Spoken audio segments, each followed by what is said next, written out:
I got you pregnant on purpose. You and the baby are mine forever. The Mafia Alpha confessed. The pregnancy test clattered onto the black marble counter, and 23-year-old Ezra Kavanaugh's entire world fractured. 2 pink lines. Unmistakable. Impossible. His hands trembled as he gripped the edge of the sink in the bathroom of the Tribeca penthouse, water-ceiling windows behind him reflecting Manhattan's skyline like 1,000 watchful eyes. His reflection stared back, pale skin flushed across sharp cheekbones, dark curls falling into his face, wire-framed glasses slightly crooked. His hazel eyes were wide with something between horror and rage. This couldn't be happening. He'd been on suppressants, religious about them. Every single morning for 5 years, ever since his first heat had nearly destroyed his scholarship at Columbia. Baby. The word cut through the bathroom door, low and smooth as aged whiskey, that voice that made men twice his size drop to their knees. Come out, Malago. Ezra couldn't move, couldn't breathe. His chest felt like someone had wrapped iron chains around his ribs and was slowly crushing them. The omega suppressants, the ones that had kept his heats manageable, his fertility locked down, his freedom intact, had failed. Orban failed. I said come out. Not a request this time. A command in that tone that made Bratva captains go silent and rival organization soldiers rethink their life choices. Ezra forced his legs to work, opened the door, and found Dmitry Volkov leaning against the doorframe. 31 years old. 6 feet 4 inches of controlled violence and Eastern European aristocracy. He discarded his suit jacket, and his black dress shirt was unbuttoned to the collar, revealing the ink that crawled up from his collarbone. A black wolf mid-howl, fur detailed with Cyrillic text that Ezra had traced with his fingers 100 times.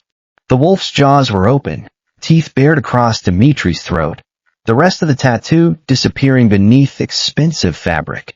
He towered over Ezra's 5'9" frame, all controlled power and lethal precision. But it was his face that made Ezra's blood run cold. He wasn't surprised, wasn't shocked, wasn't anything except satisfied. You knew. The words scraped out of Ezra's throat like broken glass. Oh my God, you knew. Dmitry's dark eyes tracked over his face with an intensity that made Ezra's skin prickle, with equal parts fury and something he refused to name. His alpha pheromones rolled out in waves, sandalwood, smoke, and Russian winter pine, possessive and overwhelming. Of course I knew. Ezra's voice cracked. I've been on suppressants for 5 years. They don't just fail. What did you do? Dmitry pushed off the door frame and moved toward him with that predatory smoothness that had once made Ezra feel safe. Now it made him feel trapped. The alpha reached out and tucked a strand of dark curl behind Ezra's ear. The gesture was gentle, but the grip on Ezra's chin that followed was iron. I started switching them out 10 weeks ago. The words landed like a physical blow. Ezra jerked back, but Dmitry's other hand caught his wrist, holding him in place. Ezra couldn't process it. Couldn't reconcile the man who'd held him through panic attacks about his graduate school deadlines with the one who'd sabotaged his medication. You replaced my suppressants. You baby-trapped me. I ensured you'd stay. Dmitry's voice was matter-of-fact, as if he were discussing a business acquisition and not the complete destruction of Ezra's autonomy. 4 weeks, Ezra. You had 4 weeks left on your internship before you disappeared back to Boston. Before you slipped through my fingers. So you thought what getting me pregnant would? Ezra's laugh was jagged, broken. You're insane. I'm thorough. Dmitry's thumb traced Ezra's jaw, and the Omega hated how his body responded, how the bond between them sang, even as his mind screamed. You're mine, Malago. You've been mine since the moment you walked into my office 8 months ago asking about architectural preservation grants. His hand moved to Ezra's still flat stomach, possessive and reverent. This just makes it permanent. Nothing about this is permanent. Ezra shoved at Dmitry's chest, but it was like pushing against a wall. You don't own me. This doesn't change anything. Dmitry's smile was all teeth, all predator. It changes everything. You're carrying my child. My air. He leaned closer, breath hot against Ezra's ear. You think I'm letting you get on a plane to Boston now? You think I'm letting you out of my sight? The reality crashed down on Ezra like a collapsing building. The Preservation Fellowship at the Boston firm. The carefully planned exit strategy. The handler waiting for his final intelligence drop on the Volkov Bratva's financial operations. His mission. All of it, Ash. Hashtag 2 weeks earlier. Ezra should have known something was wrong when his heat came 3 weeks early. He'd been in Dimitri's private library, a ridiculous room of leather-bound first editions and modern security cameras disguised as sconces, when the first wave hit. His skin went hot, his knees buckled, and the scent of sandalwood and smoke that clung to every surface of the penthouse suddenly smelled like home in a way that made his Omega instinct howl. Dimitri had found him on the floor, clutching a volume of Russian poetry he couldn't read, trembling and flushed, his body racked with a need he couldn't control. Ezra. The Alpha had dropped to his knees, hands cupping Ezra's face with sudden, sharp concern. When was your last suppressant? This morning. Ezra had gasped, even as his body arched toward Dimitri involuntarily. I took it. This shouldn't. But Dimitri's expression had shifted. Something flickered behind those dark eyes. Recognition, maybe? Or confirmation. It's okay. The Alpha had gathered him up like he weighed nothing, carried him to the bedroom that Ezra had been pretending wasn't their bedroom for the past 8 months. I've got you. I'll always have you. And Ezra had believed him. In that moment, delirious with heat and desperate for Dimitri's touch, Ezra had believed every word. The heat had lasted 3 days. 3 days of Dimitri holding him through wave after wave of feverish need, of alpha pheromones flooding his system, of being claimed in every way that mattered to an Omega's biology. 3 days of Dimitri whispering Russian endearments against his sweat-slick skin, of feeling the Alpha's teeth graze his bonding gland without ever quite biting down. Not yet, Dimitri had said when Ezra, heat-drunk and desperate, had begged for it. When you mean it. When you choose it. The bastard. The bastard had been saving the bond mark for after the pregnancy. For when Ezra was so thoroughly trapped that the bite would just be, what? The cherry on top of his gilded cage? Hashtag now. You had no right. Ezra's voice shook with rage, years of carefully constructed composure crumbling. You had no fucking right to make that choice for me. I had every right. Dimitri pulled him close, alpha pheromones flooding the space between them until Ezra's Omega biology betrayed him, his body relaxing despite his mind's protests. Your body. Your mind. Mine to protect. Mine to keep. Mine to bind to me in every way that matters. He leaned down, his lips brushing Ezra's ear. And now you can never leave. Ezra's phone buzzed in his pocket. Once, twice, 3 times. The pattern he recognized immediately. His handler demanding an update. Demanding results. And Ezra stood there, pregnant with the child the man he was supposed to destroy, feeling the walls of his gilded cage slam shut around him. The morning light hit the penthouse windows at exactly 7:03 a.m., and Ezra hadn't slept. He sat on the edge of the bed, their bed, still wearing yesterday's clothes. The pregnancy test sat on the nightstand like a tiny bomb. Behind him, Dimitri was in the shower. Ezra could hear the water running, could smell the Alpha's sandalwood and smoke scent saturating the air, mixed with something deeper now, something possessive that hadn't been there before.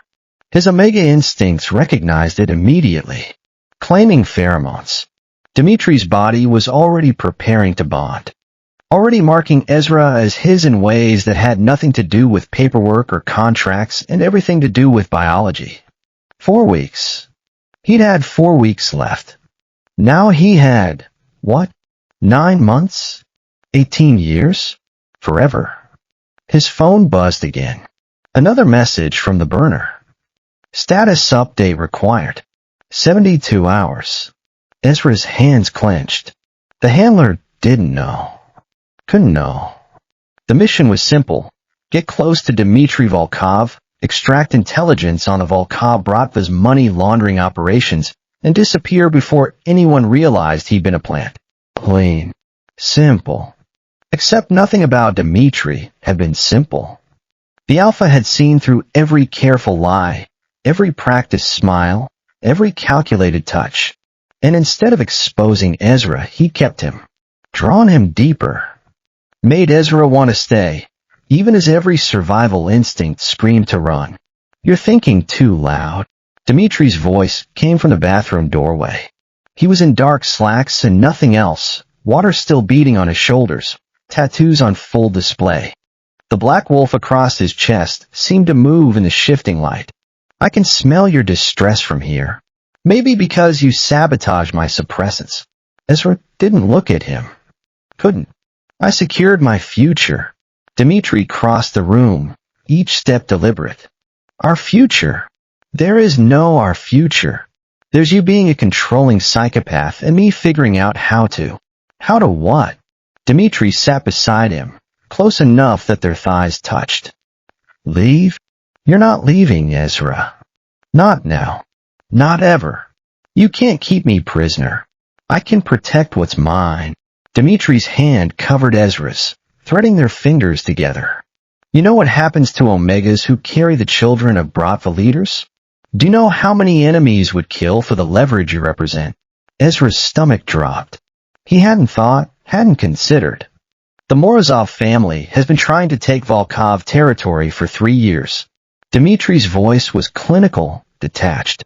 The Petrov Syndicate would pay millions for information on my personal life. And there are a dozen smaller operations that would love nothing more than to put a bullet through the head of my Omega and the child he carries.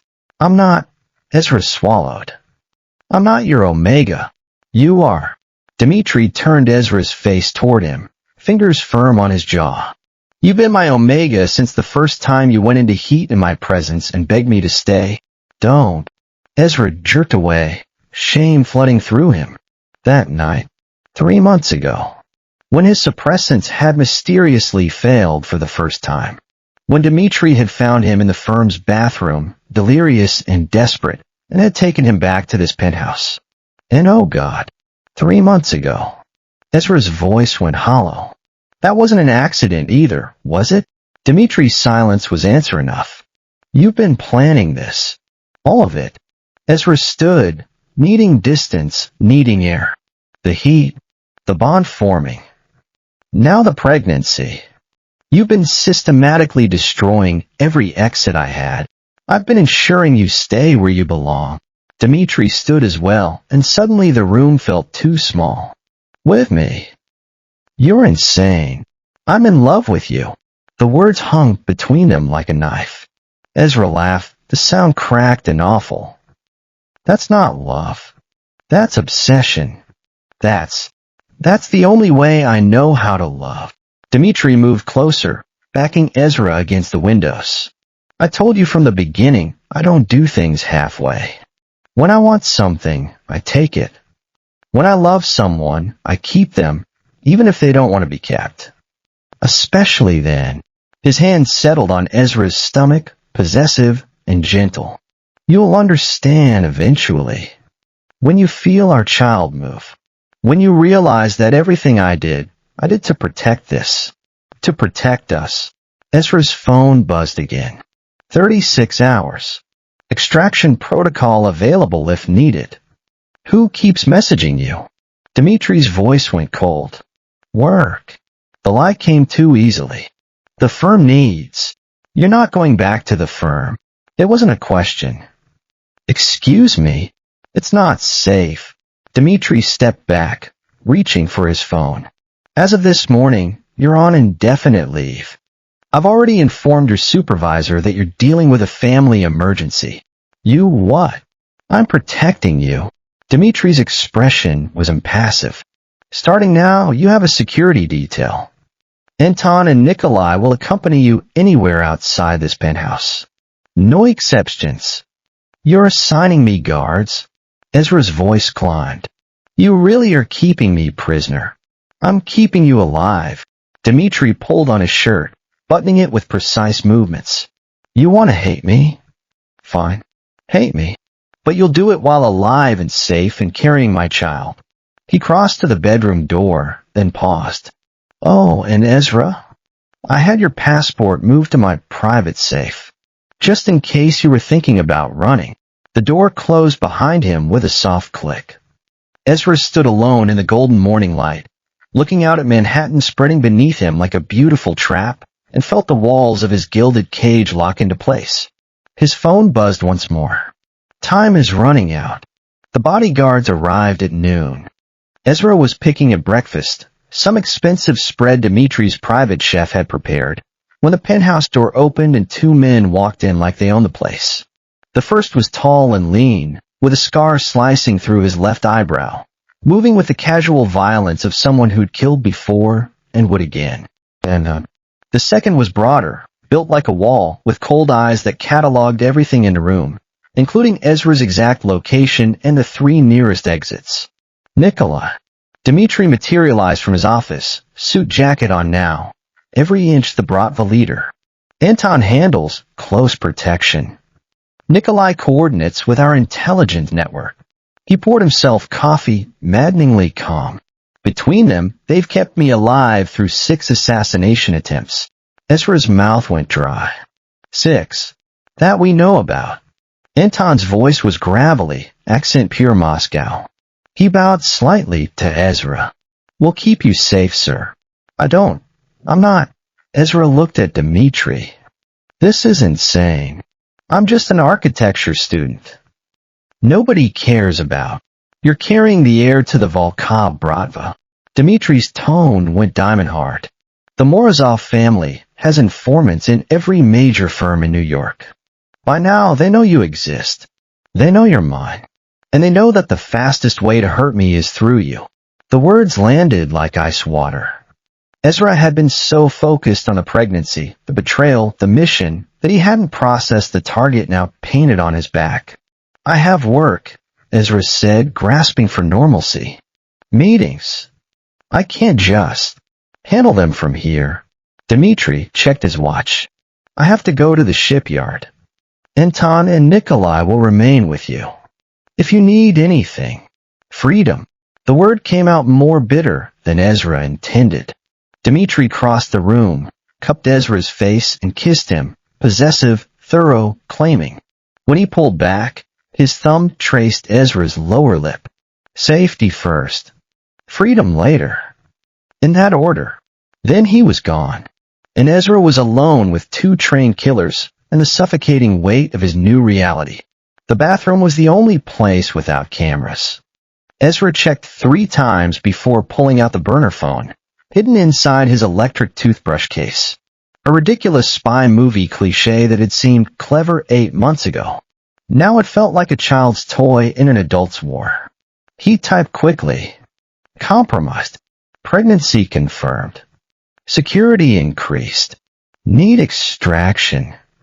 The response came within seconds. Negative. Mission priority. Stay embedded. Ezra stared at the screen, nausea rolling through him. I'm pregnant. Can't complete mission. Pregnancy is leverage. Use it. Access to financial records critical. 72 hours. His hand shook so badly he nearly dropped the phone. They'll kill me if they find out. Then don't get caught. Stakes too high to abort now. Volkov laundering for 3 syndicates. You're our only inside source. Ezra wanted to scream. Wanted to throw the phone against the marble tile and watch it shatter. Instead, what about the baby? The pause stretched long enough that Ezra wondered if his handler had disconnected. Then, acceptable collateral. Complete mission. Acceptable collateral. His child. The tiny cluster of cells growing inside him. Acceptable collateral. Ezra deleted the conversation, dismantled the phone, and flushed the SIM card. His reflection in the bathroom mirror looked like a stranger. Pale. Hollow-eyed. Trapped between 2 monsters who both claimed to want him for different reasons but treated him like a tool just the same. Dimitri had locked him in a golden cage and thrown away the key. His handler had turned him into an acceptable sacrifice. And Ezra stood in the middle, pregnant and cornered, with 72 hours to decide which monster would destroy him first. ### 3 days later. Ezra had argued for 2 days about attending the Preservation Society gala. I helped restore half the buildings being honored, he'd snapped at Dimitri over breakfast. I'm not hiding in this penthouse while someone else accepts the award for my work. Dimitri had relented with conditions, Anton and Nikolai in tactical positions, 3 additional guards in plain clothes, and Dimitri himself attending, despite having no legitimate reason to be at an architectural preservation event. Now Ezra stood in the glass-walled event space of the Morgan Library Museum, surrounded by New York's elite, and tried to remember why he fought so hard for this. The building was beautiful, all clean lines and Gilded Age opulence. His restoration work, transformed from blueprints into marble and gold leaf. His former supervisor was mid-presentation, gesturing to a slideshow of their latest project, when Ezra caught Anton's expression shift from watchful to lethal. Everything happened in heartbeats. Anton's hand went to his concealed weapon. Nikolai moved toward Ezra. Dimitri, who'd been standing near the bar with predatory patience, was suddenly in motion. Then the first window exploded. Glass erupted inward in a crystalline wave. Someone screamed. Ezra felt something slice across his cheek, hot and sharp, before Dimitri's body slammed into him, taking them both to the marble floor. The Alpha's weight crushed the air from Ezra's lungs. One hand cradled the back of Ezra's head. The other reached inside his jacket. Gunfire. Actual gunfire. The sharp crack of automatic weapons shredding the careful aesthetic Ezra had spent months perfecting. Stay down. Dimitri's voice was ice cold against Ezra's ear. Do not move. More glass shattered. Ezra could see people running, scrambling for exits. His supervisor was face down behind a presentation table. Blood. There was blood on the marble.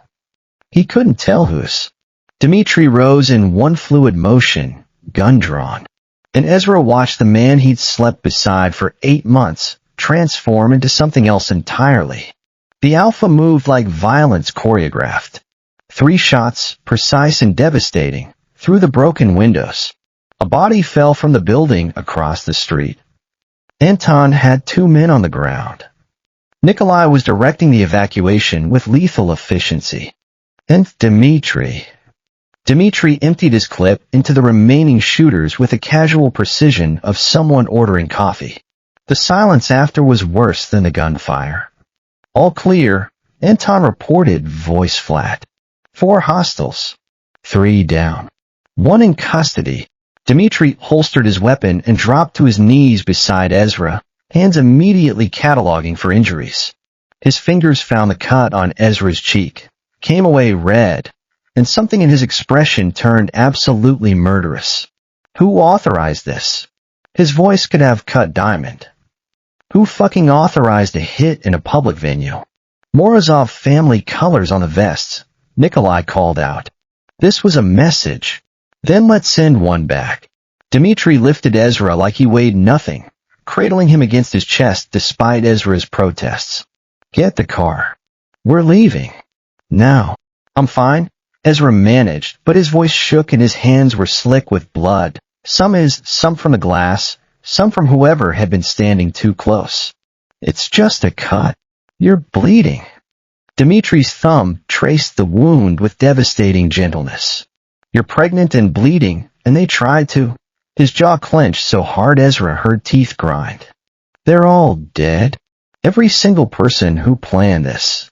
I'm going to find them, and I'm going to. Boss. Anton's warning tone. Omega first. Revenge later. Something in Dimitri's expression fractured. He pressed his forehead to Ezra's, scent flooding out, smoke and sandalwood and barely controlled rage. You're okay. Tell me you're okay. Ezra couldn't finish. Couldn't process that he just watched Dimitri kill 3 people with the same hands that touched him with reverence each night. Get him to the car. Dimitri ordered but didn't release his hold. Call Dr. Volkov. Have him meet us at the estate. Estate? Ezra's blood went cold. What estate? Dmitri looked down at him, and in those dark eyes, Ezra saw something worse than rage. Saw absolute, unshakable determination. We're leaving New York. Tonight. The helicopter lifted off from the building's rooftop at 9:47 p.m., and Ezra watched his life disappear beneath him. Manhattan spread out in a glittering grid of steel and ambition. The city where he'd spent 8 months building a cover, a mission, a lie that had somehow become the most real thing he'd ever felt. Now it was shrinking to toy-sized buildings and ant-like cars, and Ezra was strapped into leather seats beside an alpha who just killed 3 people without breaking a sweat. The paramedic, one of Dmitri's people, because of course the Volkov Bratva had their own medical team, finished bandaging the cut on Ezra's cheek. 16 stitches, he said over the roar of noise. Could have been worse. The glass missed your eye by centimeters. Could have been worse. Ezra almost laughed. He was pregnant against his will, trapped by a Bratva boss, had just survived an assassination attempt, and was being evacuated to an undisclosed location like some kind of war refugee. How exactly could it be worse? Dmitri's hand found his, threading their fingers together with that possessive gentleness that made Ezra want to scream. The Alpha hadn't let him go since the shooting, not in the car, not during the rooftop sprint, not even when the paramedic needed to work. As if physical contact was the only thing keeping Dmitri from coming completely unhinged. Where are we going? Ezra asked, though he wasn't sure he wanted the answer. Catskills. Private estate in the mountains. Dmitri's thumb traced circles on Ezra's wrist, over the pulse point. 40 minutes from here. Completely secure. You mean completely isolated? I mean safe. Dmitri's jaw was tight. The Morozov family just declared open war. They hit you in public, Ezra. In broad daylight. At your workplace. They're not playing by the old rules anymore. Ezra stared out at the darkness rushing past, at the city lights giving way to mountains and forest. So your solution is to lock me in a mountain fortress. My solution is to keep you alive. Dmitri's voice went rough. Do you understand what I saw today? Do you understand that I was 30 seconds away from watching you die? I had a cut. You had glass inches from your throat. Dmitri turned Ezra's face toward him, forcing eye contact. If Anton had been 1 second slower, if I hadn't reached you in time, if that shooter had adjusted his aim, his fingers trembled against Ezra's jaw, you would be dead. Our child would be dead, and I would have burned Manhattan to the ground. The absolute certainty in his voice made Ezra's blood run cold. This is insane, Ezra whispered. This whole situation is insane. I'm an architecture student. I design buildings. I'm not cut out for assassination attempts and helicopter evacuations, and you're cut out for whatever I need you to be cut out for. Dmitri pulled him close until Ezra was tucked against his chest, breathing in sandalwood and smoke and alpha pheromones that made his omega biology purr even as his mind rebelled. Because you're mine, and I protect what's mine. Through the helicopter window, Ezra caught a last glimpse of Manhattan, the Hudson River snaking through it like a silver vein, the towers of Midtown where his penthouse prison waited empty, the university where his carefully constructed cover identity had just shattered like the glass that had drawn his blood. He'd come to New York as a spy, stayed as a lover, and now he was leaving as the Bratva boss's Omega, pregnant, trapped, and bound to a man who loved him like a vice grip loves whatever it's crushing. His phone was still in his jacket pocket. The burner was gone, flushed away in pieces, but his regular phone held apps and contacts and a digital trail his handler could follow if they wanted to extract him. Now would be the time. Send a team. Stage a rescue. Pull him out before Dmitri buried him so deep in the mountains that Dmitri's hand covered his pocket. I'll need that. What, your phone? The Alpha's tone was gentle, but immovable. No outside contact until we know who leaked your location to the Morozov family. You think someone at my firm? I think someone somewhere told them exactly where to find you, and exactly when you'd be vulnerable. Dmitri held out his hand. Defon Milachku, Ezra's last connection to the outside world, to his handler, to any possibility of escape. He handed it over and watched Dmitri power it down, remove the SIM card, and pass both to Anton. You'll get a clean one at the estate, Dmitri said. Secure line, encrypted, monitored, protected, Ezra added bitterly. Dmitri kissed his temple, the gesture heartbreakingly tender. Everything I do to protect you. You'll understand that eventually. The helicopter banked west, leaving New York's lights behind entirely. Ahead, Ezra could see nothing but darkness and mountains, and the fortress where Dmitri planned to keep him until what? Until the baby was born. Until the Morozov family was eliminated. Until Ezra forgot what freedom felt like. He closed his eyes and felt the cage door slam shut with the finality of helicopter blades cutting through mountain air. This state was beautiful in the way prisons could be beautiful. All stone and timber and sprawling craftsman architecture, reimagined with bulletproof glass and security systems that probably cost more than Ezra's entire education. They landed on a helipad carved into the mountainside, and Ezra's first view of his new cage took his breath away. The main house was massive, sprawling across the peak like a sleeping bear. Stone walls ringed the compound, tasteful but unmistakably defensive. Guard posts disguised as garden pavilions. Cameras hidden in eaves. It's been in my family for 3 generations. Dmitri's hand was at the small of Ezra's back as they walked toward the entrance. My grandfather built it after he fled Russia. Nobody knows it exists except a small circle. A secret mountain fortress. Ezra's laugh was hollow. How perfectly Bond villain of you. I prefer to think of it as a safe house with good lighting. Dmitri opened the door, and warm air rushed out. Cedar and wood smoke and something else. Something that made Ezra's Omega instincts perk up with uncomfortable interest.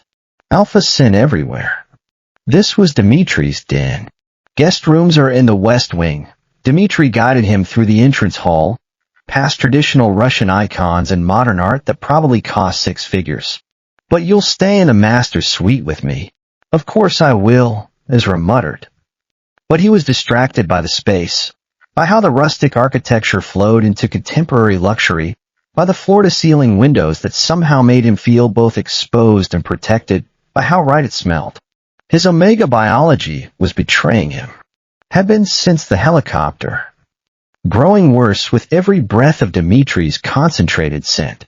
His body recognized this as a den, as safe as home, in a way that made his rational mind want to scream. You need rest. Dmitri opened the door to the master suite, and Ezra's breath caught. It was enormous.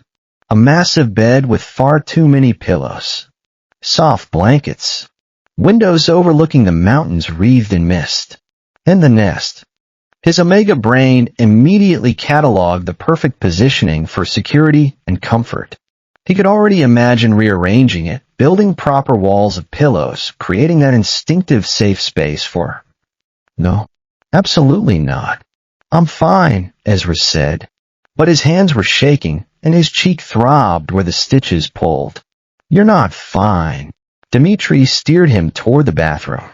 You're injured and pregnant, and you just survived an assassination attempt.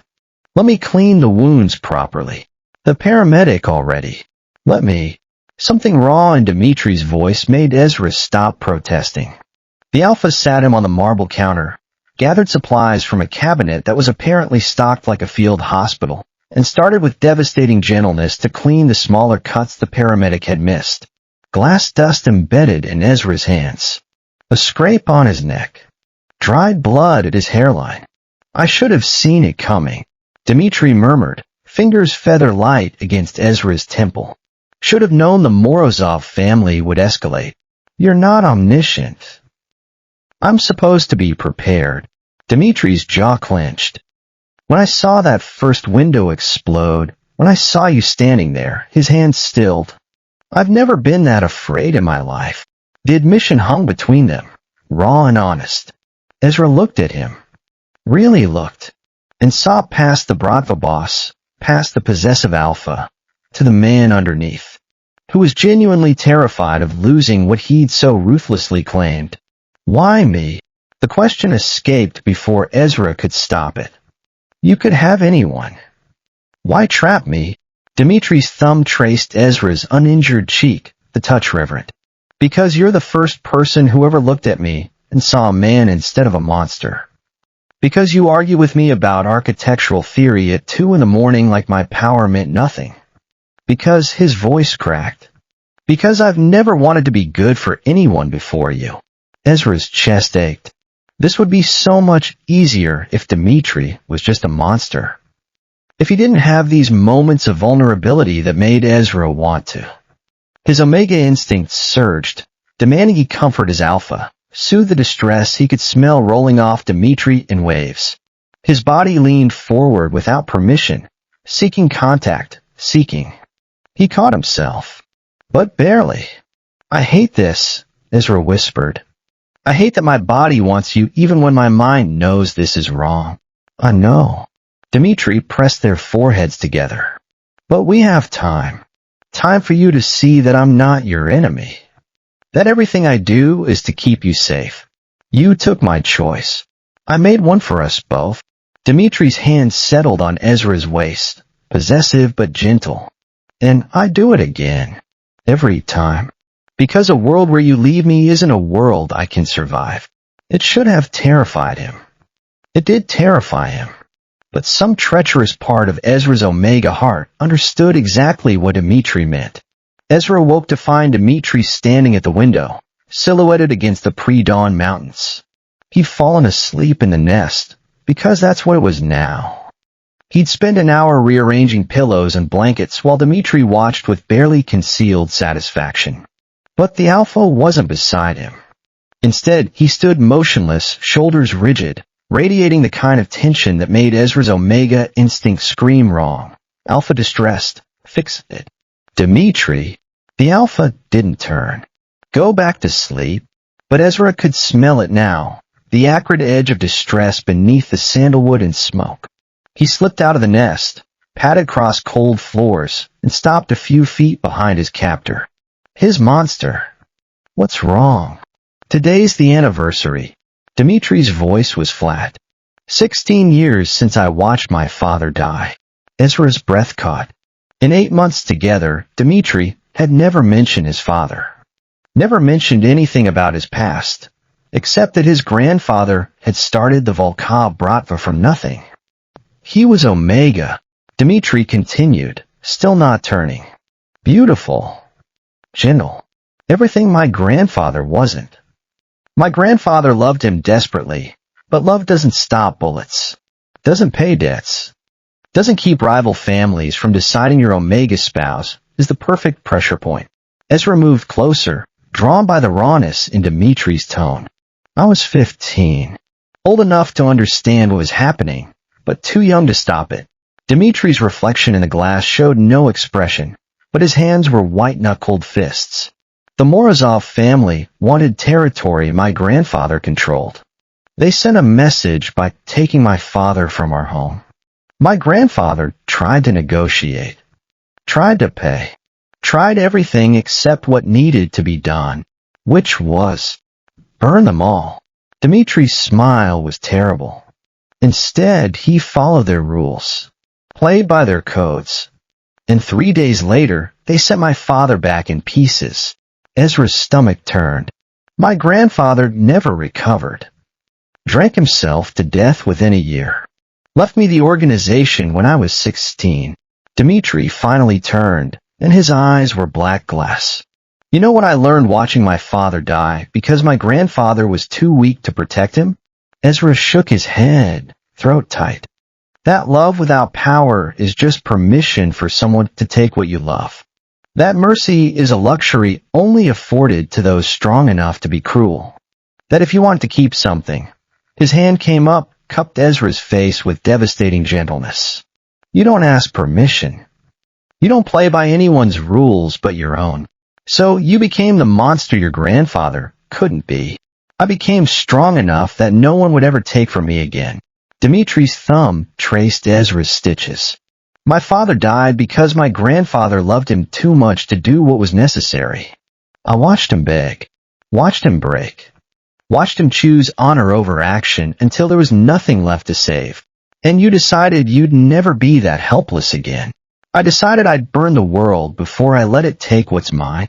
Dmitri pulled Ezra against him, and for once, the embrace felt less like possession and more like desperation. When I saw that window explode yesterday, when I saw you standing in the line of fire, I was 15 years old again. Helpless, terrified, losing everything that mattered. Ezra's arms came up around Dimitri's waist, his omega instincts overriding his rational mind's protests. I'm here. I'm alive. Because I got to you in time. Dimitri's voice broke. Because I've built enough power, enough fear, enough control that I could protect you. But it's never enough. It will never be enough. Every enemy I eliminate spawns 2 more. Every threat I neutralize reveals 3 I didn't see coming. So you trapped me. Made sure I couldn't leave where you couldn't protect me. I made sure you'd stay where I could keep you breathing. Dmitri buried his face in Ezra's hair, breathing him in like oxygen. I'm not asking you to forgive me for taking your choice. I'm asking you to understand that a world where you're free but dead isn't a world I can allow to exist. Ezra should have been angry. Should have pushed away from the alpha who'd sabotaged his life and justified it with childhood trauma. But standing there in the dawn light, feeling Dmitri shake with 16 years of unprocessed grief, Ezra understood something terrifying. Dmitri wasn't a monster who loved. He was a man so traumatized by love's failure that he'd rebuilt himself into something that could survive it. And the cost was everyone he touched. Your father, Ezra said quietly. What was his name? Alexei. Dimitri's voice was barely audible. He used to sing while he cooked. Terrible voice. Perfect pitch. He danced me around the kitchen and tell me that being Omega didn't mean being weak. It meant being strong in ways alphas couldn't understand. He sounds wonderful. He was. Dmitri pulled back enough to meet Ezra's eyes. And I've spent 16 years making sure his death meant something. Making sure no one could ever do to me what the Morozov family did to my grandfather. Even if it means becoming the thing that traumatizes someone else. The question hung between them like a blade. Yes, Dmitri said simply. Even then, Ezra found the package 3 days after their arrival. It was hidden inside a shipment of prenatal vitamins that Dr. Volkov had prescribed, innocuous, carefully placed where only Ezra would find it. A single-burner phone wrapped in medical gauze, no bigger than his thumb, with a note in sterile print. Secure location. His hands shook as he locked himself in the bathroom, turned in the shower for noise cover, and powered on the device. It rang once before connecting. Agent 7. The voice was distorted, mechanical, but Ezra recognized the cadence. His handler. The woman who'd recruited him 18 months ago with promises of debt forgiveness and a clean slate. Status report. I told you, Ezra whispered. I am compromised.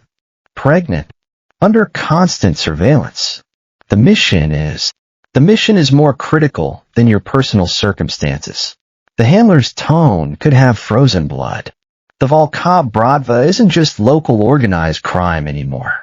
Our intelligence confirms they're laundering for 3 major syndicates, Russian, Chinese, and a domestic coalition.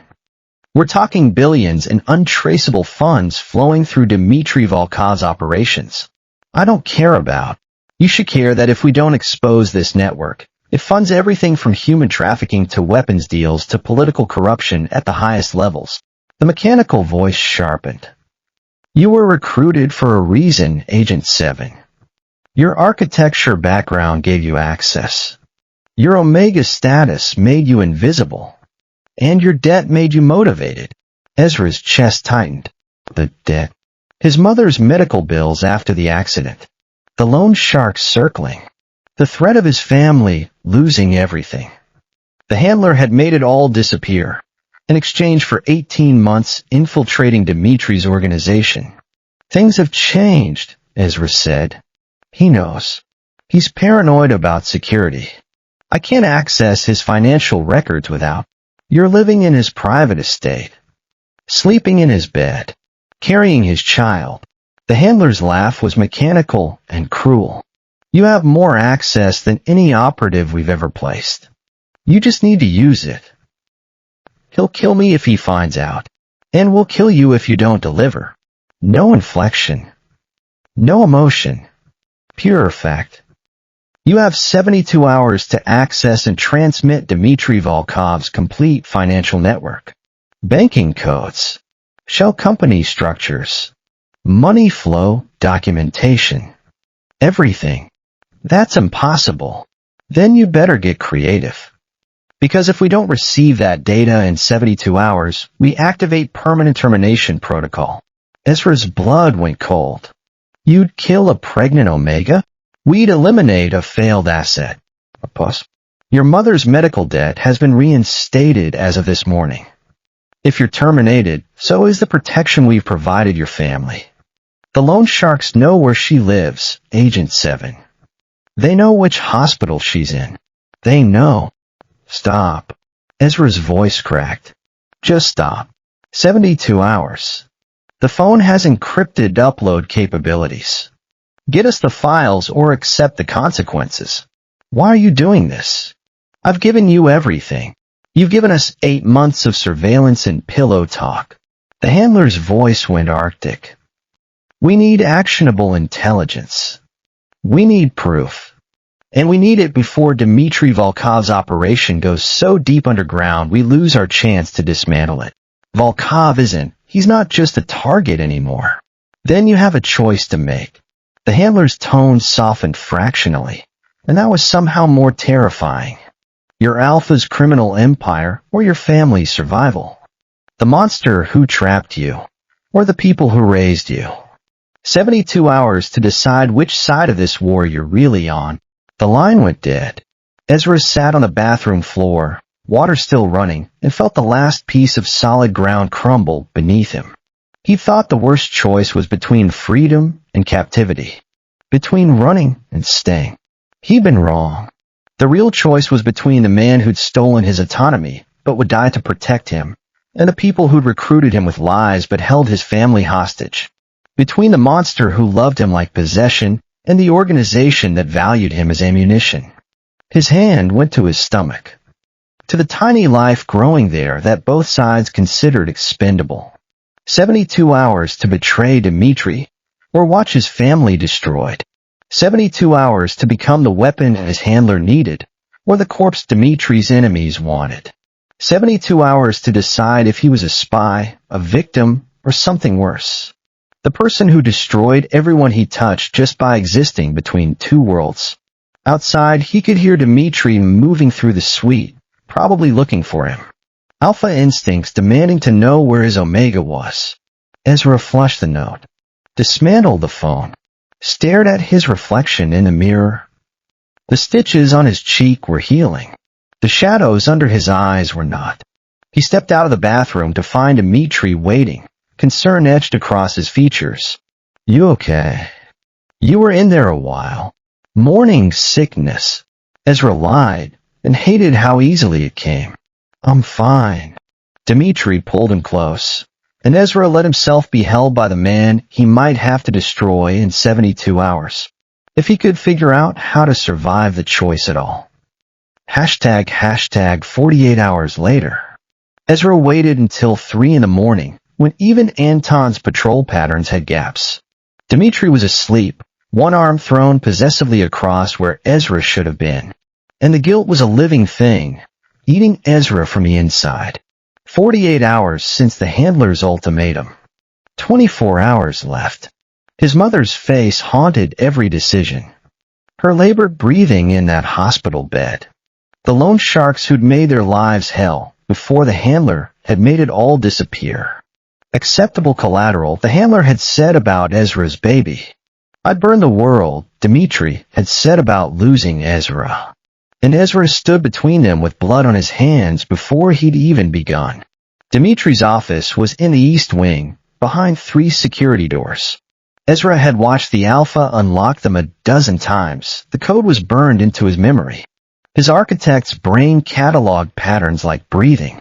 6 digits. The date of Dimitri's father's death. The lock clicked open with a sound like a gunshot in the silence. The office was exactly what Ezra expected. Russian traditionalism married to cutting-edge technology. Multiple monitors. Encrypted servers. And a safe built into the wall behind an icon of St. George slaying the dragon. Ezra's hand shook as he powered on the main computer. No password prompt. Dimitri trusted the physical security enough that... No. Dimitri trusted Ezra enough that he didn't think he needed passwords in his own home. The realization was a knife between Ezra's ribs. He pulled out the burner phone, fingers flying across the keyboard. Banking files. Shell company structures. Wire transfer records. Everything the handler wanted. Everything that would dismantle the Volkov Bratva and send Dimitri to prison for life, or get him killed by the syndicates he'd been laundering for. The upload bar crawled across the screen. 15%. 20. Ezra's heart hammered against his ribs. Almost there. Just a few more minutes and he'd... Interesting choice of midnight reading. Ezra's blood turned to ice. Dimitri stood in the doorway, barefoot and shirtless, and the expression on his face was worse than rage. It was understanding. The terrible, dawning realization of betrayal. Dimitri, I don't. The word cracked like a whip. Don't you dare lie to me. Not now. Dimitri moved into the room with predatory slowness. How long? I don't know what. How long? The roar made Ezra flinch. How long have you been spying on me? How long have I been sleeping beside someone sent to destroy me? Ezra's throat closed. The upload was at 70%. If he could just... Dimitri's eyes flicked to the screen, to the progress bar, and something in his expression shattered. He crossed the room in 3 strides and ripped the cables from the computer, ending the transmission. 18 months, Ezra whispered. They recruited me 18 months ago, before I even came to New York. Dimitri's laugh was broken glass. Before we met, before his hand went to Ezra's stomach, then jerked away like he'd been burned. Was any of it real? Any single moment between us? Yes. Ezra's voice cracked. God, yes. It became real. That's the problem. The problem. Dimitri grabbed Ezra's wrist, yanked him close, close enough that Ezra could see the rage and anguish warring in those dark eyes. The problem is that I fell in love with a lie. The problem is that I sabotaged your suppressants and trapped you here because I couldn't bear to lose you. And the entire time you were what? Gathering intelligence. Waiting for the right moment to put a bullet in my head. No. They wanted information, not. Who sent you? Dimitri's grip tightened. Who the fuck sent you into my life? A coalition. Multiple syndicates. They said you were laundering. That you were funding trafficking and weapons and you believed them. Dimitri's smile was terrible. You believed whoever sent you over the man who... His voice broke. I told you about my father. I told you things I've never told anyone. And you were reporting it. I stopped reporting after the first month. Ezra was crying now. Couldn't stop. I stopped because you weren't what they said you were. Because what we had was a mission. Dimitri released him, stumbled back like proximity hurt. You're good. I'll give you that. The innocent architecture student act. The reluctance. Making me work for every touch, every confession, free. He pressed his palm to his chest. Did you laugh when I told you I loved you? When I explained why I couldn't let you go? I love you. The words ripped out of Ezra. I know I have no right to say it, but I do. I love you, and I hate myself for what I've done, and The explosion cut him off. The entire estate shook. Alarms blared. Through the windows, Ezra saw flames erupting from the south gate. Dimitri's expression went from heartbreak to lethal in a heartbeat. He grabbed the gun from his desk drawer, checked the clip with practiced efficiency. How many? What? Your extraction team. Dimitri's voice was ice. How many did they send to get you out? I didn't. I swear I didn't call for extraction. Another explosion. Gunfire rattling in the distance. Dimitri's radio crackled. Anton's voice, clipped and urgent. Boss, we're under assault.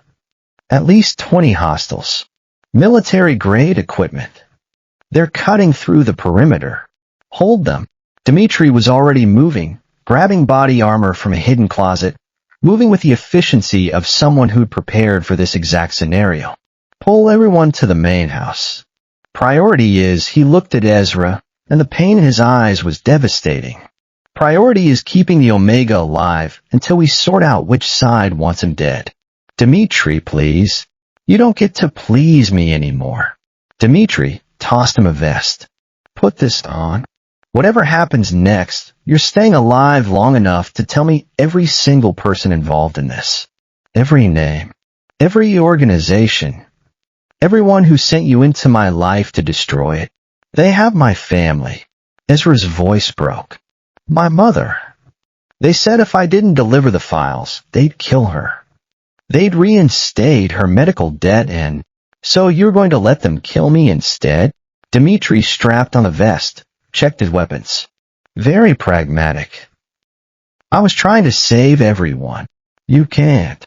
Dimitri grabbed his arm, dragged him toward the door as another explosion rocked the estate. You can't save everyone, Ezra. Sooner or later, you have to choose. And you already chose. You chose whoever sent you over the man who would have burned the world to keep you safe. They burst into the hallway to find Nikolai running toward them, blood on his face. Boss, they're in the courtyard. Anton's pinned down. We need to evacuate. No evacuation. Dimitri's voice was granite. We in this here. I want prisoners. I want answers. He looked at Ezra. And I want to know exactly who thought they could take from me and live. The gunfire was getting closer. Ezra could smell smoke, could hear men shouting in the darkness. His handler had triggered the assault.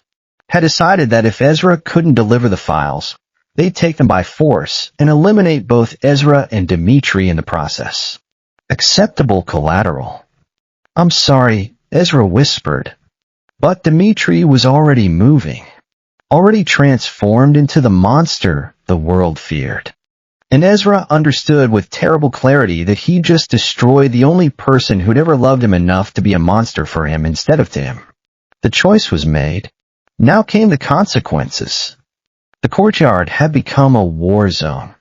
Ezra pressed against the stone wall, body armor heavy on his frame, as Dimitri's men engaged the assault team in brutal close-quarters combat. Muzzle flashes lit up the darkness. Someone screamed. Bodies fell. And Dimitri moved through it like death personified. Precise. Lethal. Unstoppable. East corridor clear. Anton's voice crackled through the radio. Boss, they're not trying to breach. They're trying to... The explosion took out the north wall. Ezra was thrown backward, ears ringing, tasting blood. Through the smoke and debris, figures emerged. Tactical gear. Night vision. Military precision. Not rival brought the soldiers. Professional operatives. His handler's extraction team.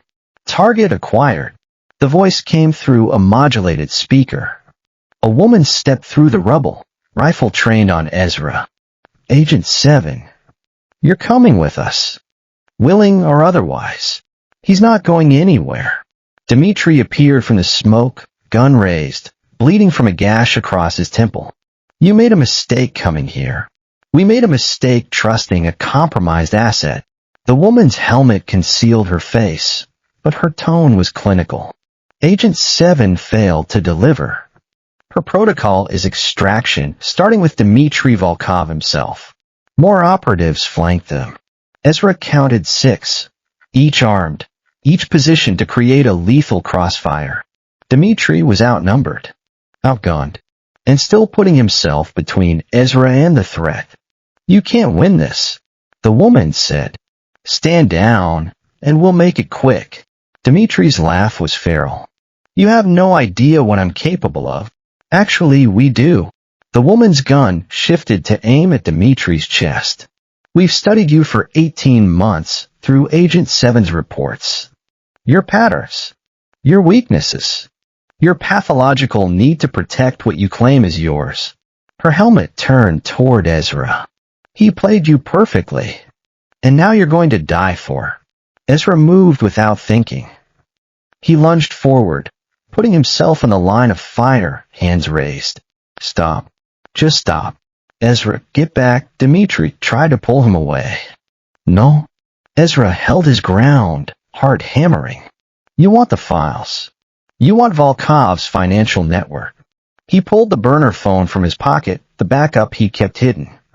It's here. 70% of the upload completed before Dimitri interrupted it. The banking codes. The shell companies. Everything. The operative's stance shifted. Interested. Ezra, don't. Dimitri's voice was raw. Take it.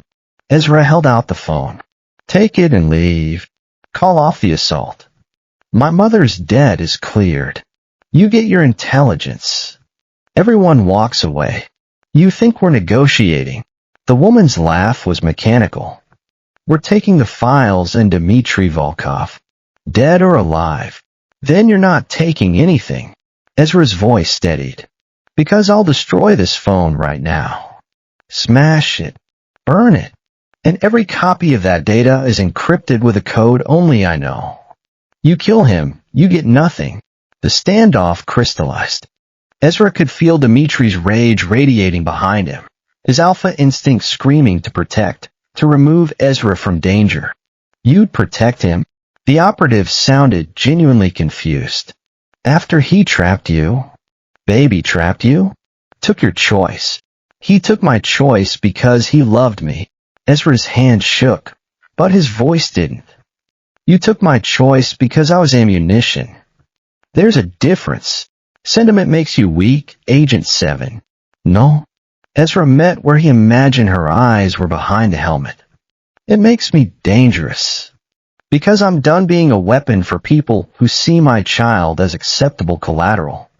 I'm done being trapped between organizations that both think they own me. He stepped back, closer to Dimitri. I'm choosing right now. I'm choosing him. Then you're choosing death. Then we both die. Dimitri's arm came around Ezra's waist, pulling him close. But so do all of you. My men have this compound surrounded. You breach this room, everyone dies, including your precious intelligence. The woman's helmet tilted. Your Omega would die with us. My Omega made his choice. Dimitri's voice was granite and broken glass. I'm honoring it. Even if it kills us both. Silence. Tension coiled like a living thing. Then, stand down. A new voice, male, from outside the blast zone. Mission abort. Repeat, mission abort. The operatives lowered their weapons with clear reluctance. What? Ezra didn't understand. We got what we needed. The man who entered wasn't in tactical gear. He was in a suit. Expensive. With the kind of face that disappeared in crowds. The upload completed before you pulled the cables, Volkov. 70% was enough. Our tech teams have been processing while we distracted you with the assault. Dimitri's grip on Ezra tightened. You already have the files. Had them for 30 minutes. The man smiled. This was just cleanup. Making sure loose ends, he looked at Ezra. Stay tight. My mother, Ezra breathed. The debt. Already reinstated. The moment you failed to deliver on schedule. The man checked his watch. Your mother has about 6 hours before the loan sharks make their first visit. Hospitals require payment eventually. You son of a bitch. However, the man raised a hand. I'm authorized to make a one-time offer. The debt disappears. Your family stays protected. And you stay here with your alpha and forget you ever worked for us. In exchange for... Dimitri's voice was lethal. In exchange for you not retaliating. Not hunting us. Not burning down the coalition in revenge. The man's smile was cold. We have the files. We have what we needed. Keep your Omega and the air he's carrying. Everyone walks away. No one else dies tonight. And if I refuse? Dmitri asked. Then we kill Ezra's family. Expose your operations to your syndicate partners. And watch you collapse from external and internal pressure simultaneously. The man buttoned his jacket. You're good, Volkov, but you're not better than an entire coalition. Not when you're protecting a pregnant Omega. Ezra felt Dimitri's pulse hammering against his back. Felt the Alpha calculating odds, running scenarios, searching for the angle that kept everyone alive. There wasn't one. Fine, Dimitri said finally. But the Omega never reports again. Never contacts you. He's out. Agreed. The man gestured to his team. Pleasure doing business. They filed out through the destruction, professional and efficient, leaving carnage and impossible choices in their wake. When the last operative disappeared. When they were alone with Anton and Nikolai securing the perimeter. Dmitri released Ezra and walked to the broken window. I should kill you, he said quietly. For what you've done. For the betrayal. For everything. I know. Ezra's voice was raw. I know. But I can't. Dimitri's shoulders shook. Because despite everything, despite the lies and the mission and the fact that you were sent to destroy me, he turned, and his face was devastated. I still love you. I hate that I love you. But I do. I love you too. Ezra moved closer. I know that doesn't fix anything. Doesn't erase the lies.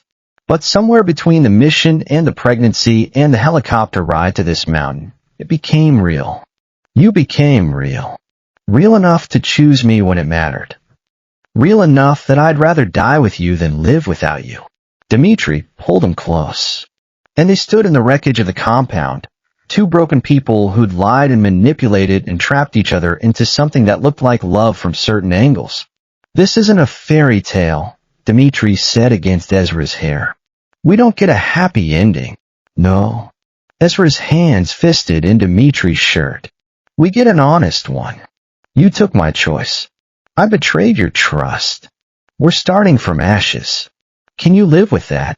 Can you? Dmitri pulled back enough to meet Ezra's eyes. I can live with a lot of things.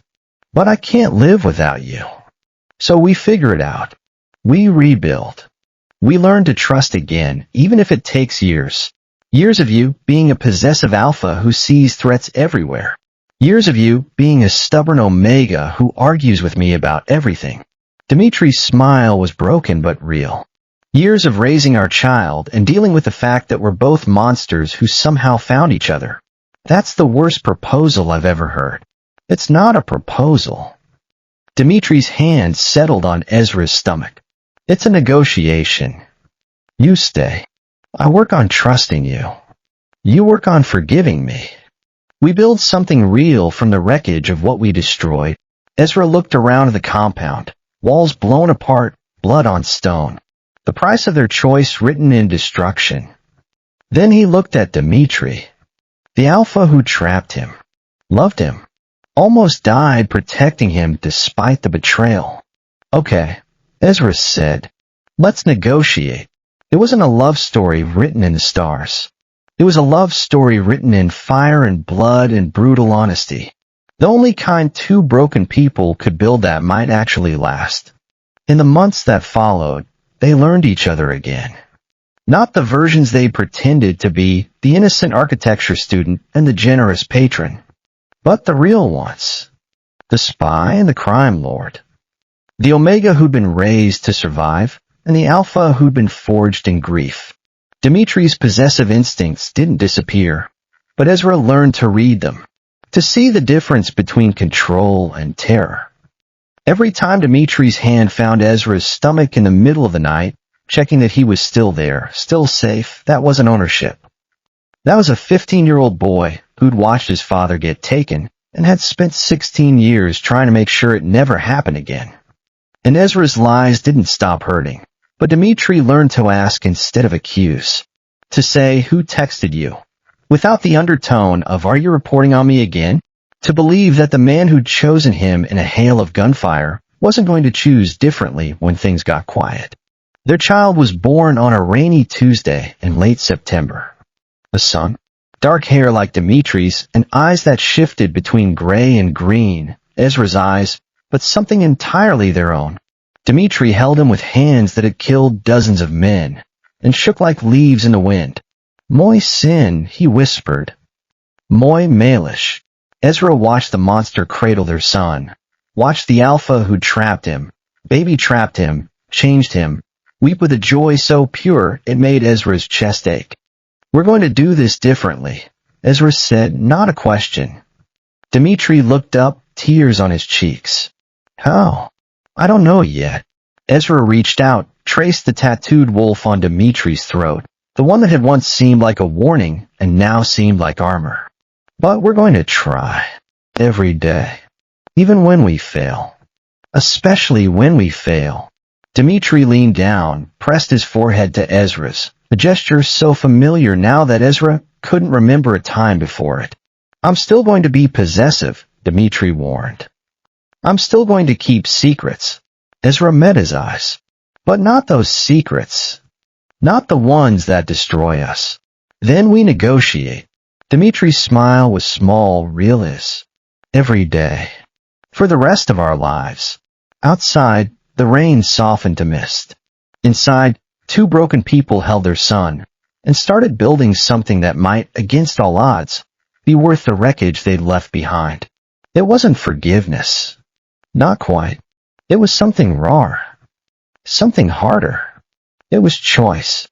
The one thing Dimitri had taken from Ezra, and the one thing Ezra had given back to both of them.